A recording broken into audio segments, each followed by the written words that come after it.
అందరికీ praise lot. అందరు బాగున్నారా? అందరికి క్షేమమా? ప్రతి ఒక్కరికి దేవుని నామంలో అక్క చెల్లెలందరికీ అందరికీ ప్రైజ్ లాట్ అందరికీ ప్రైజ్ లాట్ చెప్తున్నా. ప్రార్థన చేసుకుందాం. వీడియో చూస్తున్నారు అందరూ? చూడండి, అందరు చూడండి. చూసి మీకు నచ్చితే లైక్ కొట్టండి, నచ్చకపోతే ఏం లేదు. కానీ వేరే విధంగా అయితే అనుకోపాకండి.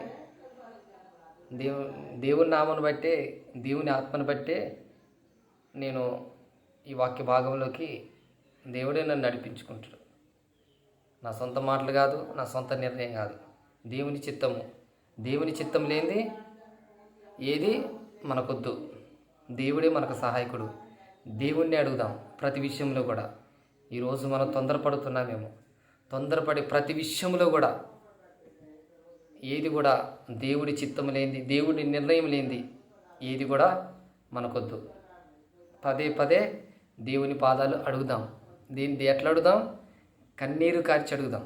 కన్నీరు కారుస్తూ దేవుని పాదాలు తడుపుతూ ఆనాడు వేసి ఏ విధంగా దేవుని పాదాలు పట్టుకుంటూ, దేవుని పాదాలు కన్నీళ్ళు కార్చుకుంటూ అది ఏ విధంగా అడిగి ఉన్నదో, మరి ఈరోజు మనం కూడా దేవుని సహాయం అడుగుదాం. ప్రతి ఒక్కరిని కూడా దేవుని సహాయము, ప్రతి ఒక్కరం కూడా దేవుణ్ణి అడుగుదాం. దేవుడే మనకి సహకారి, దారి చూపించే వాడు. ప్రతిదీ కూడా అన్ని విషయంలో కూడా దేవుడే మనకు సహకారిగా ఉండాలి. సరే, చిన్న ప్రార్థన చేసుకుందాం లేఖన భాగం నుంచి వెళ్ళే ముందు. పరిశుద్ధుడు అయిన తండ్రి నీకు వందనాలు ప్రభా. సర్వశక్తివంతుడ తండ్రి నీకు వందనాలు ప్రభా. దేవా నీకే వందనాలు, స్తుతులు స్తోత్రములు చెల్లిస్తూ ఉన్నాను ప్రభా. అయా లేఖన భాగంలో నుంచి నాయన ప్రభా, లేవియా ఖండం నాయన 15వ అధ్యాయం 1-2 వచనం నుంచి 30 వచనాల వరకు, 15వ అధ్యాయంలో 2వ వచనం నుంచి 30వ వచనం వరకు నాయన ప్రభా నీవు మాట్లాడబోచున్న తండ్రి స్త్రీ ఉన్న బలహీనత గురించి నాయన ప్రభా.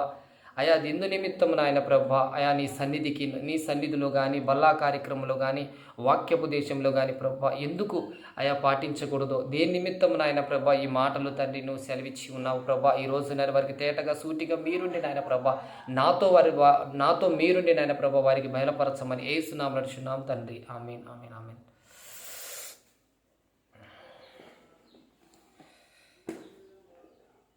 దేవుని నామానికి వందనాలు. లేవియా కాండము 15వ అధ్యాయము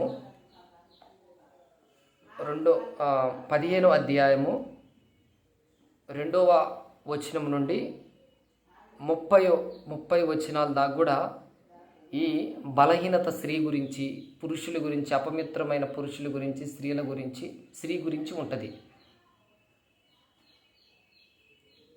ముఖ్యంగా 15వ అధ్యాయంలో 2వ వచనం నుంచి 18వ వచనం వరకు పురుషుడి గురించి ఉంటుంది. 19 నుంచి 30 వరకు స్త్రీ గురించి ఉంటుంది. అంటే రెండు కలిసే ఉంటాయి, పురుషుడు స్త్రీకి మొత్తం కలిసే ఉంటుంది. ఈ అధ్యాయం మొత్తం చదువుకుందాము, దాని గురించి తెలియదు. 2వ వచనం నుంచి 15:2. మీరు ఇశ్రాయేలుతోనూ ఇట్లున్నది, ఒకని దేహమందు స్రావములున్న ఎడల ఆ స్రావములున్న వాడును అపవిత్రమగును. వాని స్రావమును కారినను కారకపోయినను ఆ దేహస్థితి నుండి బట్టి వాడు అపవిత్రమగును. ఆ స్రావము గలవాడు పండుకొనిన ప్రతి పరుపును అపవిత్రము. వాడు కూర్చున్న ప్రతి వస్తువు అపవిత్రము. స్త్రీ బలహీనత సమయంలో పురుషుడు వాళ్ళు కూర్చున్న చోట కానీ, వాళ్ళు పండుకున్న చోటే కానీ, వాళ్ళు తిరిగిన స్థలమే అయినా కానీ, ఎక్కడైనా కానీ వాళ్ళు తిరుగున్న ప్రతి చోట కూడా అది పురుషుడికి అపవిత్రమే అంటారు. అందుకే దేవుడు ఈ స్త్రీల గురించి వీరెందుకు బల్లాలో కానీ, వాక్యంలో కానీ, ఉపదేశం ఇచ్చే విషయంలో కానీ ఎందుకు కడగా ఉంటూ ఉన్నారో, దూరముగా ఉంటున్నారో, 7 దినములు కడగా ఉండమని లేఖన భాగంలో నుంచి దేవుడు సెలవిస్తున్నాడు. ఇందులోని 15వ అధ్యాయంలోనే ఈ మాటలన్నీ, వేరే అధ్యాయాల నుంచి నేను వెళ్ళను. హెబ్రీ పత్రిక ఒకటి ఉంటుంది, దాంట్లో నుంచి అంతా ఈ లేవియాకాండం 15 అధ్యాయంలోనే, వేరే అధ్యాయంలోకి అసలు వెళ్ళను, ఈ మాత్రమే దీంట్లోనే మాటలే చెప్తా, వేరే మాటలు అయితే ఏమీ లేదు. ఎందుకంటే దీనికి సంబంధించింది ఇక్కడ మాత్రమే ఉంది. నీ హెబ్రీ పత్రికలో ఉంది. అది ఇది మోషే అరణ్యములో ఉన్నప్పుడు, మోషే అరణ్యంలో ప్రయాణం చేస్తూ ఉన్నప్పుడు వీళ్ళందరూ ఉన్నారు. స్త్రీలు పురుషులు ప్రయాణం చేస్తూ ఉన్న అరణ్యంలో ప్రయాణం చేస్తున్న సమయంలో వాళ్ళకి ఈ సమస్య నెలొచ్చేసరికి స్త్రీలు ఎంతగానో బాధపడుతూ ఉంటారు. ఈ సమయంలో ఆ నెలసరి వచ్చినప్పుడు ఆ సమయంలో వారు వేదన పడుతూ వాళ్ళు బలహీనతగా ఉండటము చాలా మనకు కూడా తెలుసు స్త్రీ బలహీనత ఏమిటో మనకు కూడా తెలుసు. సరే, ఆ రోజుల్లో, ఆ టైంలో, ఆ కాలంలో వాళ్ళు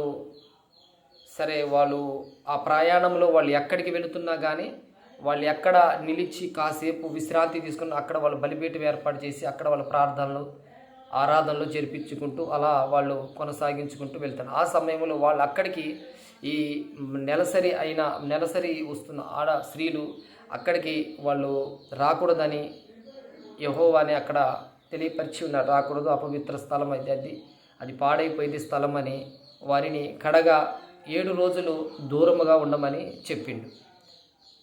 మోషే ఆ విధంగా వాళ్ళని నడిపించుకుంటూ నడిపించి ప్రతి చోట కూడా అక్కడ వాళ్ళు అలా గడుపుతూ అలా ఉండేవాళ్ళు. సరే, అప్పుడు ఆ గడుపుతూ ఉన్న సమయంలో కూడా వాళ్ళు ఆ నెలసరి వచ్చినప్పుడు గొర్రెబొచ్చుని ఆసరాగా తీసుకుంటారు.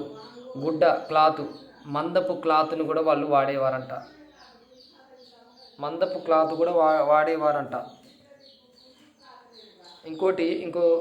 ఇంకో దీన్ని వాడుతారు. ఎందుకంటే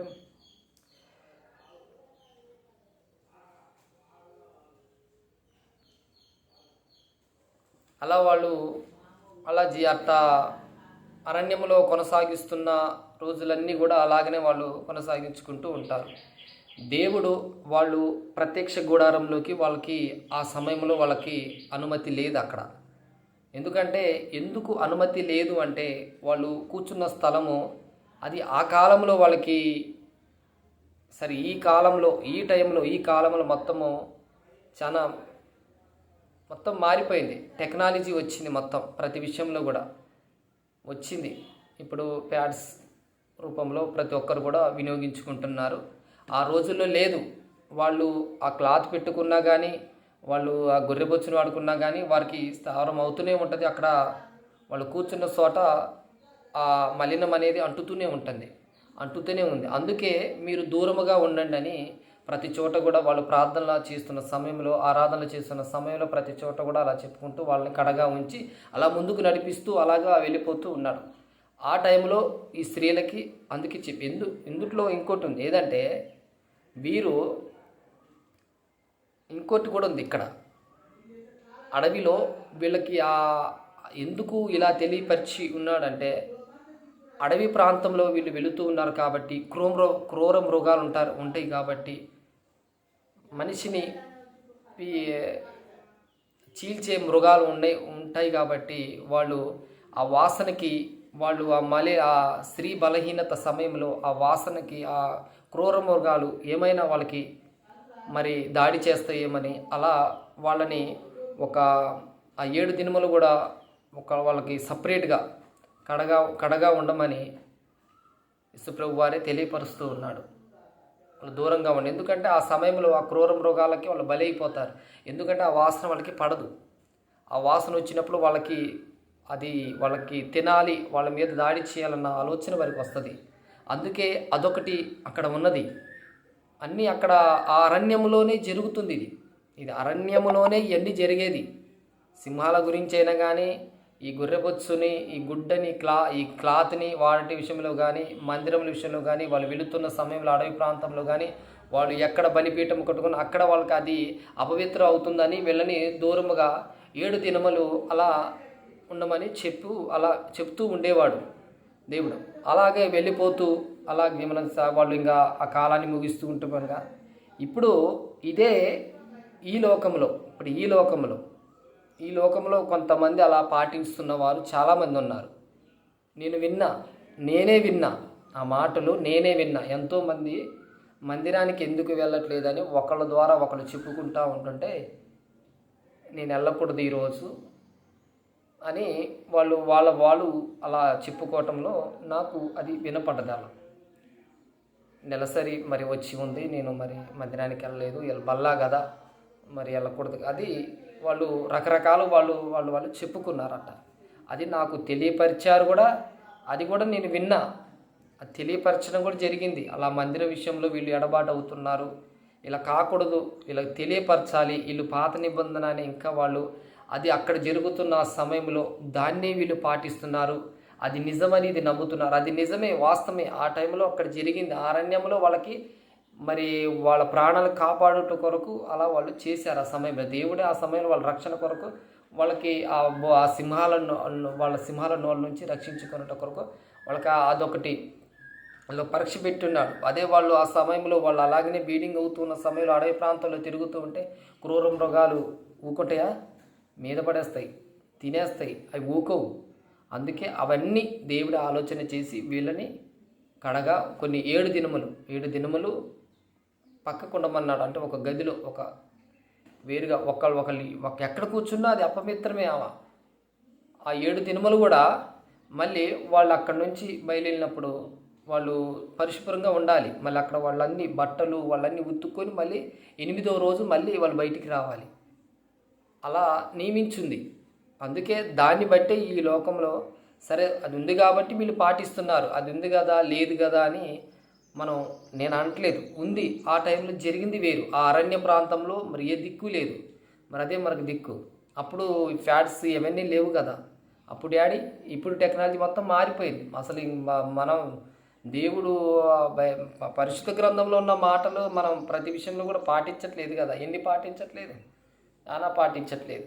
మళ్ళీ అలాగే ఇప్పుడు ఈ ప్యాడ్స్ అనేది ఇప్పుడు ఈ సమయంలో ఈ కాలంలో వచ్చి ఆ కాలంలో అవి లేదు కాబట్టి ఈరోజు ఆ టైంలో వాళ్ళు కాపాడుకోవటం అలా జరిగింది. కానీ ఈ టైంలో ఎంతోమంది బిడ్డలు సరే ఆ వాక్యానికి అర్థం తెలుసుకోలేక దాని విధానం ఏంటో తెలుసుకోలేక అలా వాళ్ళు ఉండేవాళ్ళు చాలామంది.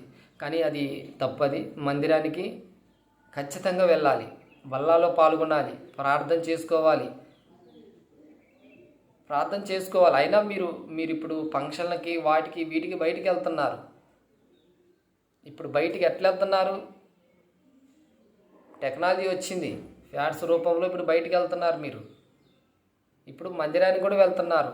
ఇప్పుడు బయటికి వెళ్తున్నారని జాగ్రత్తతోనే మీరు బయటికి వెళ్తారు. చాలా జాగ్రత్తతోనే మీరు పెళ్ళిళ్ళకి కానీ ఫంక్షన్లకు కానీ బయటికి వెళ్తారు. మరి మందిరానికి కూడా అదే జాగ్రత్త కలిగి మీరు రావచ్చు కదా.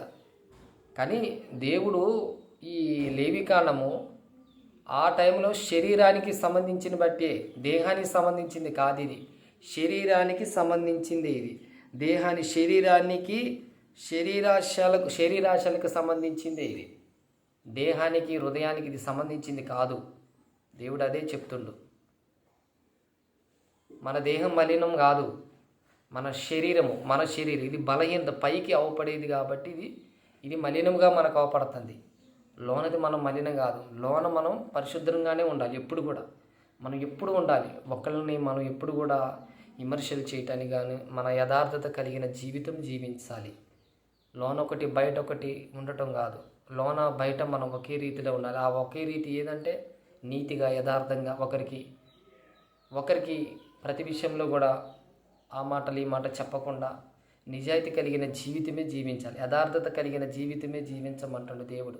మరి అలాంటి జీవితమే మనం జీవించాలి. అంతేలే కానీ వ్యర్థమైన జీవితం మనకొద్దు, మనం జీవించకూడదు. నీతి కలిగిన జీవితం జీవించాలి. అది యథార్థత.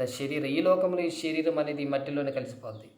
మన దేహం మాత్రమే, మన హృదయం మాత్రమే ఆయన తీసుకుని వెళ్తాడు. ఈ దేహం ఈ మట్టిలో కలిసిపోవటం మట్టికే.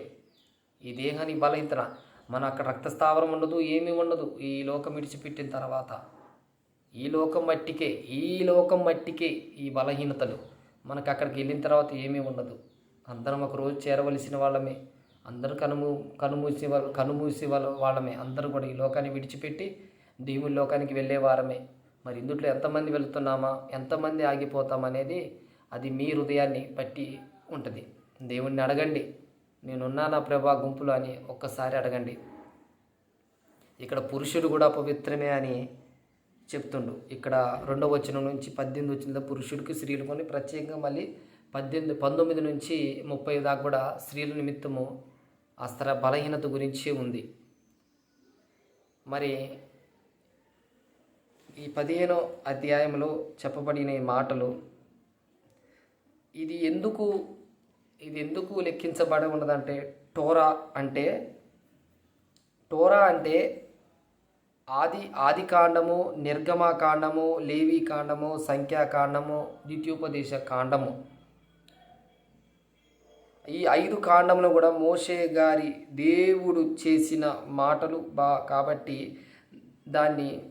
దీన్ని చాలా భయముతో పాటించేవారు. ఆనాడు దేవుడు నియమించి ఉన్నాడు కాబట్టి భయముతో పాటించేవాడంట ఈ 5 కాండములు. టోరా అంటే ఈ 5 కాండములు, ఈ 5 పుస్తకాలు. అలా మోషే ఆ కాలంలో దేవుడు నియమించి ఉన్నాడు కాబట్టి ఈ కాండములన్నీ కూడా ఆయన భయముతో, భక్తితో దీన్ని ఆచరించేవాడు. అని ఆ కాలంలో అప్పుడు ఇంత టెక్నాలజీ అప్పుడు లేదు కాబట్టి అలా జరిగింది. అందుకే ఈ కాలంలో ఈ టైంలో ప్రతి ఒక్కరు కూడా తెలుసుకోండి మీరు. ఇంకోటి ఏంటంటే సరే దానికి కూడా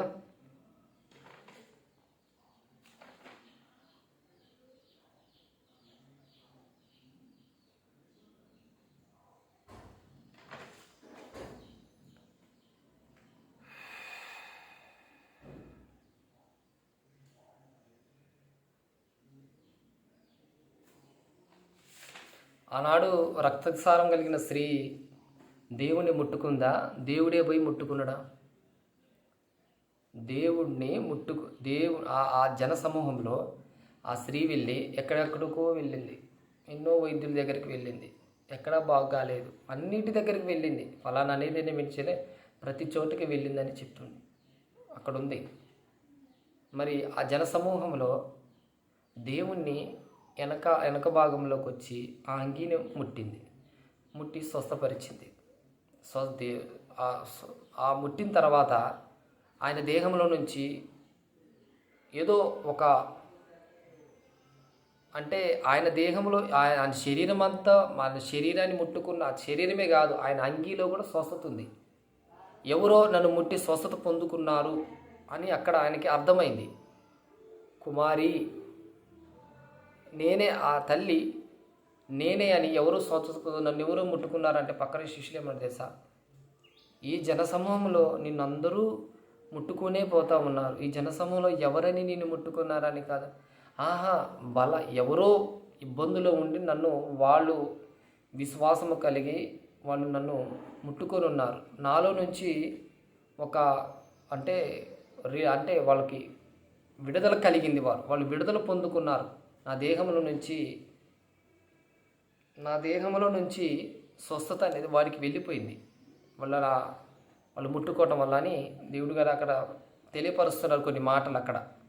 మరి ఈరోజు దేవుడి మీద అలా సరే వేరే టాపిక్ వద్దు.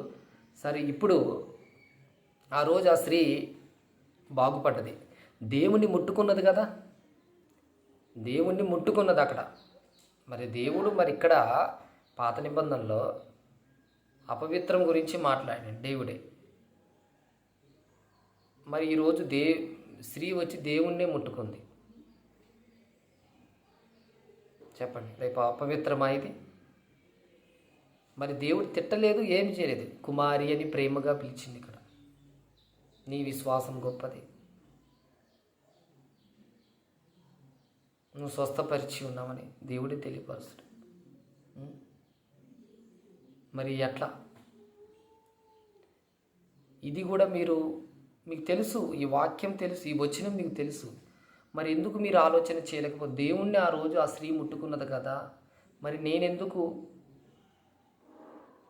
నేను మందిరానికి వెళ్ళకూడదు, బలాలు ఎందుకు పాల్గొనకూడదు, వాళ్ళు వీళ్ళు ఎవరో చెప్తున్నారు వాక్యానుసారంగా, మరి దేవుణ్ణి ముట్టుకున్నది కదా స్త్రీ ఆ రోజు, మరి దేవుడు అపవిత్రం కాలేదు కదా, మరి నేనెందుకు మరి ఈరోజు బల్లాలో ఎందుకు పాల్గొనకూడదు, మందిరానికి ఎందుకు వెళ్ళకూడదు, బైబిల్ ఎందుకు పట్టుకోకూడదు అని మనమే ఇలా ప్రశ్న వేసుకోకుండా వారముగా ఉంటూ ఉన్నాం. ఆలోచన చేద్దాం.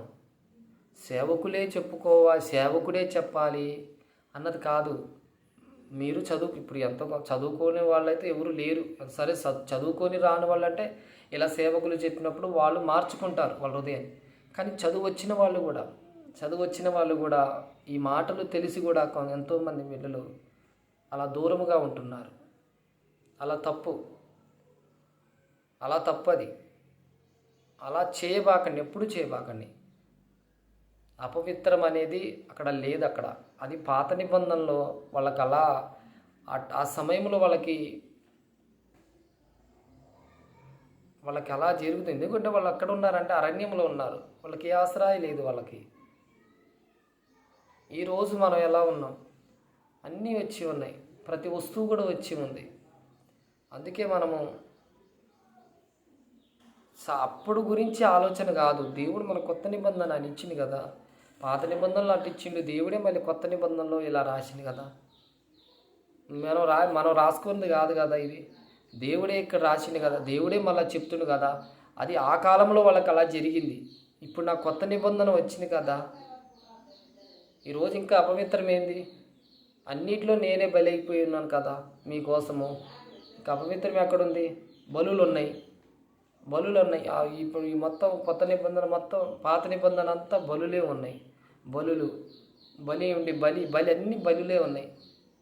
మరి కొత్త నిబంధనకు వచ్చేసరికి ఆయనే సిలువలో బలియాగమై ఉన్నాడు. మనందరి కోసం మన బలి ఏది ఇవ్వకూడదు, ఆయనే బలిగా అర్పించుకున్నాడు. మరి ఈరోజు దాన్ని ఎవరు కూడా పాటించట్లేదే. మరి కొంతమంది మాత్రమే ఇలా పాటిస్తున్నారు ఇంకా. ఎందుకంటే ఈ పాత నిబంధనలో అలా కొంతమంది ఇప్పటికి కూడా అటు ఇటు బయటికి వెళ్తున్నారు, బలి ఇచ్చి వస్తున్నారు. దీన్నో మీటికల్లో ఏదో ఒకటి వాళ్ళు హృదయపూర్వక ఏదైనా కానీ వాళ్ళు వెళ్తున్నారు, వెళ్ళే చోటికి వెళ్తూ ఉన్నారు. పేర్లు ఎందుకు నాకు అవసరం లేదు, కానీ వాళ్ళు వెళ్ళే చోటికి వెళ్తున్నారు. కొంతమంది మటుకి చాలామంది, కొంతమంది రూపాయలో ఒక పావలా మందం ఇంకా పాత నిబంధననే ఇంకా బలులుగా అర్పించే వాళ్ళు కూడా ఉన్నారు. కానీ కొత్త నిబంధన వచ్చేసరికి చాలామంది 30 మందం మార్చబడి ఉన్నారు. అందరూ కూడా దేవుడే మన కోసం బలి అయి ఉన్నాడు కదా, మనం ఇంకా దేనికి బలి ఇవ్వాలని అందరూ మార్చుకున్నారు. సరే, ఇప్పటికైనా మనం అందరము సరే, ప్రతి స్త్రీ కూడా ఇది వినాలి, మార్చుకోండి. ఈ రోజు దాకా మీరు వెళ్ళలేదేమో. సరే, ఈరోజు నేను చూపించిన ఈ లేఖన భాగంలో ఉన్న మాటలు చదువుకోండి, మీకే అర్థమవుతుంది. మీరు పూర్తిగా ఆ అధ్యాయం మొత్తం చదువుకోండి, ప్రతిదీ కూడా మీకు అర్థమవుతుంది. దేవుణ్ణి అడగండి. ఇది మొత్తం అపవిత్రం అనేది ఉంది ఇక్కడ, కానీ కొత్త నిబంధనకు వచ్చేసరికి అది లేదు. దేవుడు అపవిత్రం అది ప్రతిదీ కూడా కాదు. ఇది ఇంకా దేవుణ్ణే ముట్టుకున్నది కాబట్టి అపవిత్రము ఈ పాత నిబంధనల నుంచే వెళ్ళిపోయింది. అది అరణ్యంలో జరిగింది. ఆ టైంలో అరణ్యంలో ఏ దిక్కు లేని వాళ్ళకి ఆ సమయంలో దేవుడు ఆ సమయంలో వాళ్ళకి ఆసరా ఏమీ లేదు. వాళ్ళకి ఆ సమయంలో అలా జరిగింది. వాళ్ళకి కాపాడి ఉన్నాడు. ఆ శ్రమం నుంచి, వాళ్ళకి అపవిత్రం నుంచి, అన్నింటి నుంచి దేవుడే వాళ్ళకి విడిపించుకుంటూ ముందుకు వెళుతూ ఉన్నాడు. అందుకే మనం కూడా ఆ రోజు ఆ స్త్రీ ముట్టుకున్నట్టు అపవిత్రమైతే ఆ రోజు కాలేదు కదా, దేవుడు తిట్టలేదు, ఆమెను ఏమనలేదు. మనము కూడా దేవుడు మనల్ని ఏమీ అనడు. వెళ్ళండి, ఒక్క మాట అడగండి, మీరే అడగండి. దేవా, ఆ రోజు ఆ రక్తస్రావం కలిగిన స్త్రీ మిమ్మల్ని ముట్టి ఉన్నదయ్యా. మరి ఇప్పుడు కొత్త నిబంధనలో అలా మీరు ప్రార్థన చేసుకోండి. దాని నిమిత్తం ఏమీ లేదు, తప్పైతే కాదు, వెళ్ళొచ్చు, బల్లాలో ప్రార్థనలో అన్నిటిలో పాల్గొనవచ్చు. పెళ్ళికి వస్తున్నారు కదా, పెళ్ళికి వెళుతున్నప్పుడు అపవిత్రం కాదా పెళ్ళి? అలా ఎప్పుడు ఆలోచన చేయవద్దు, తప్పది. హెబ్రీ పత్రిక చివరి మాటగా హెబ్రీ పత్రిక 9:10.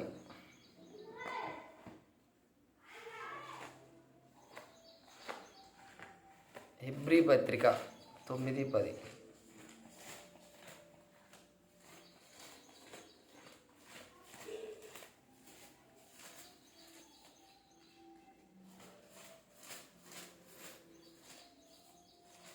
9:10 హెబ్రీ పత్రిక 9:10.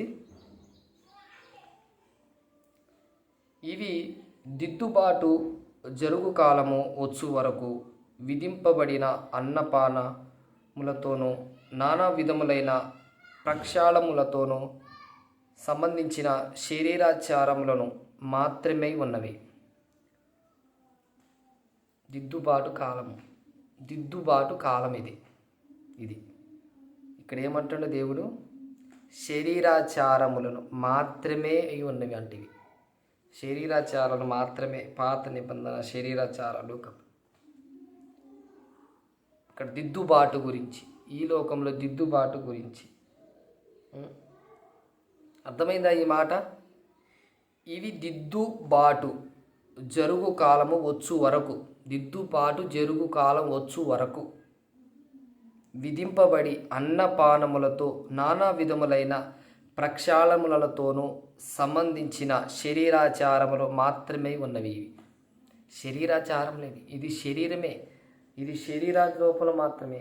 శరీర బలహీనతలేవి, అపవిత్రము కాదు. ఇది మనకి దేవుడే మన పక్షాన ఉన్నాడు ప్రతి విషయంలో కూడా. మనము అలాగా ఆలోచన ఎప్పుడు చేయవద్దు. ఇది శరీర బలహీనత. ఇది ప్రతి ఒక్కరికి, ప్రతి స్త్రీకుడి ఇది శరీర బలహీనత. కాబట్టి దీని నిమిత్తము ఎక్కడికి వెళ్ళినా అపవిత్రమని ఎక్కడికి అనుకోకూడదు, ఎప్పుడు అనుకోకూడదు. అది దేవుడు కలిగించింది, అది నువ్వు కలిగించింది కాదు. అది దేవుడు కలిగించింది, అది కావాలి. అది దేవుని చిత్తం. అది నీ చిత్తము నా చిత్తము కాదు. అది దేవుడి చిత్తము. స్త్రీ అలా ఉండాలి, స్త్రీ ఆ సమస్య అనుభవించాలని దేవుడే అక్కడ నిర్మించి ఉన్నాడు. అది నీకు కలిగింది కాదు. అది ప్రతి స్త్రీకి అది వర్తిస్తుంది.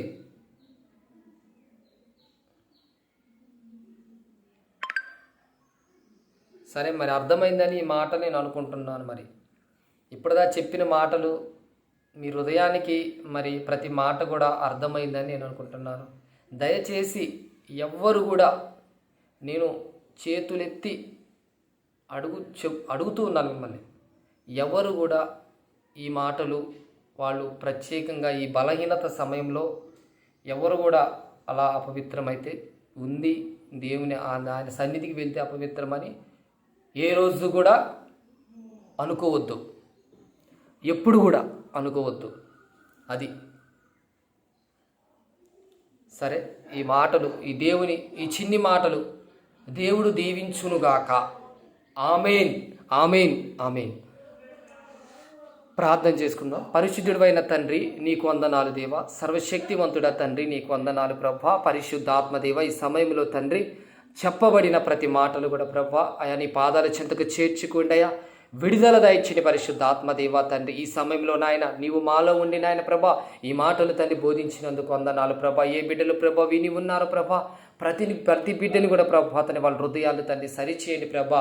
అయా ఇది సత్యమేనా అయా అని వారు నాయన ప్రభా నమ్ముటకు వారి హృదయాలు తండ్రి పరిశుద్ధాత్మదేవ తండ్రి మీరుని మాట్లాడండి ప్రభా, మీరే ఉండి మాట్లాడిన ప్రభా. తని స్తోత్రం చెప్పబడిన తని పాటలు కూడా ప్రభా అయా వారిలో ఫలించుటకు నీ దయచేయటకు వచ్చిన పరిశుద్ధాత్మదేవ తండ్రి స్తోత్రము. నాన్న ఏదైనా తప్పుగా హెచ్చుగా నాయన ప్రభా అయ్యా నేను చెప్పి ఉంటే ప్రభా నన్ను మన్నించండి, నన్ను సరిచేయమని అడుగుతున్నా ప్రభా.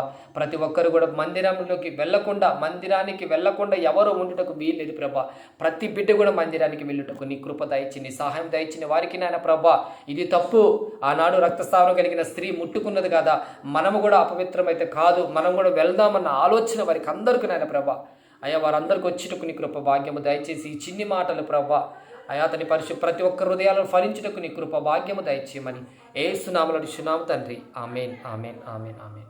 ప్రైజ్ లార్డ్ అమ్మ, అందరికీ ప్రైజ్ లార్డ్. ఈ వాక్యము మీకు అర్థమైతే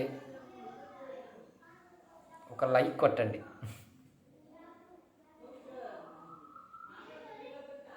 అర్థమైతే లైక్ కొట్టండి. అనేకమైన బిడ్డలకి షేర్ చేయండి. ఈ వాక్యం వెళ్ళాలి. సరే, ఇన్ని రోజుల దాకా నువ్వు ఈరోజు ఈ వాక్యం విని నిజంగా ఇన్ని రోజులు నేను బల్లా తీసుకోకుండా మందిరానికి వెళ్ళకుండా నేను ఉన్నానే అని నువ్వు ఈరోజు ఇది విని నువ్వు మార్చుకున్నావేమో. నేను వెళ్ళాలి, ఇలాంటి నిర్ణయం తీసుకోకూడదు. నిజంగా ఈ మాటల వల్ల నేను నేను తెలుసుకున్నాను. మందిరానికి నేను ఏ రోజు కూడా నాకు అపవిత్రం కాదు. ప్రతిరోజు నేను మందిరానికి వెళ్ళొచ్చు. స్త్రీ విషయంలో అలాంటి అడ్డు లేదని నువ్వు నమ్మి ఉన్నావని నేను అనుకుంటూ ఉన్నాను. సరే, దేవుని పాదాలు పట్టుకో. ఏ రోజు కూడా అపవిత్రం అన్న మాట నీలో నుంచి రాకూడదు. అపవిత్రము నువ్వు ఏ రోజు కాదు. అది దేవుడు కలిగించింది కాబట్టి అపవిత్రం ఏది కాదు. దేవుడు ఈ లోకాన్నే సృష్టించిండు, 7 రోజుల్ని సృష్టించిండు. అపవిత్రమైతే లేదు కదా దాంట్లో, ఎక్కడనుందా? అన్ని రోజులు నాయే అంటాడు. ఏ రోజైనా అందుట్లో ఏ కాలమైనా ఏ రోజైనా ఈ రోజు అపవిత్రమని ఎక్కడైనా ఉన్నదా? లేదు. ప్రతిదినము మంచి రోజే. అది యెహోవా కలిగించినదే. ప్రతిదినము కూడా ఈ సృష్టి అంతా ఈరోజు చూస్తూ ఉన్నామంటే అది దేవుని చిత్తము. అపవిత్రమైనదే కాదు. అది వెళ్ళండి, మందిరానికి వెళ్ళండి.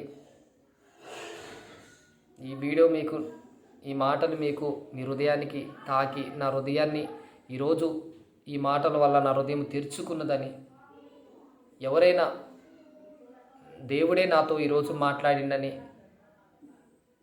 నమ్మండి. నేను కాదు, దేవుడి మాటలు మీకు నేను తెలియపరిచి ఉన్నాను. ఆ మాటలు దేవుడే నాతో, ఆ లేఖన భాగం నుంచి దేవుడే నాతో మాట్లాడిండు. ఇన్ని రోజులు నేను ఆ స్థితిలో నుంచి నేను బయటకు వచ్చాను. ఈ మాటలు నాకు తెలియపరిచినందుకు దేవునికి కృతజ్ఞత స్తుతులు చెల్లించండి. అది ఎవరైనా కానీ, స్త్రీలకి ఇది, స్త్రీలకి, పురుషులుగా స్త్రీలకి మాత్రమే ఇది. ఎందుకంటే వాళ్ళు స్త్రీలకి లేదు కాబట్టి పురుషులకు మాత్రమే ఈ మాటలు, లేదా స్త్రీలకు మాత్రమే ఈ మాటలు. అందరూ షేర్ చేయండి. మీ స్నేహితులకి, తెలియపరచిన వాళ్ళకి, మీ బంధువులకి చేయండి. ఇందులో తప్పేం లేదు. నేను చెప్పిన మాటలు ఏమైనా తప్పు ఉందా? చేయండి, దాంట్లో తప్పేం లేదు. అందరూ వినాలి ఈ మాటలు, అందరూ బలపరచాలి. ఇది ఎవరి నిమిత్తము కాదు, ఎవరి మీదో ఏదో వేరేది కాదు. అందరూ మార్చబడాలి. అందరూ ఈ లోకంలో ఇంకా తెలియని మాటలు ఎన్నో ఉన్నాయి. సరే, నాకు దేవుడు తెలియపరిచిన ఈ మాటలు నా హృదయ ప్రేరణ చేత, ఆయన ఆత్మ చేత మీకు ఈ మాటలు చెప్పి ఉన్నాను. సరే, ఈ మాటలు ఇప్పటిదాకా మీరు విన్నందుకు, ఓపికతో విన్నందుకు మీ కృతజ్ఞతలు చెల్లిస్తూ ఉన్నాను. వందనాలు చెల్లిస్తున్నా ప్రతి ఒక్కరు కూడా. ప్రైజ్ లాడ్, అందరికీ ప్రైజ్ లాడ్. మరొక వీడియోలో కలుసుకుందాం. Praise lord.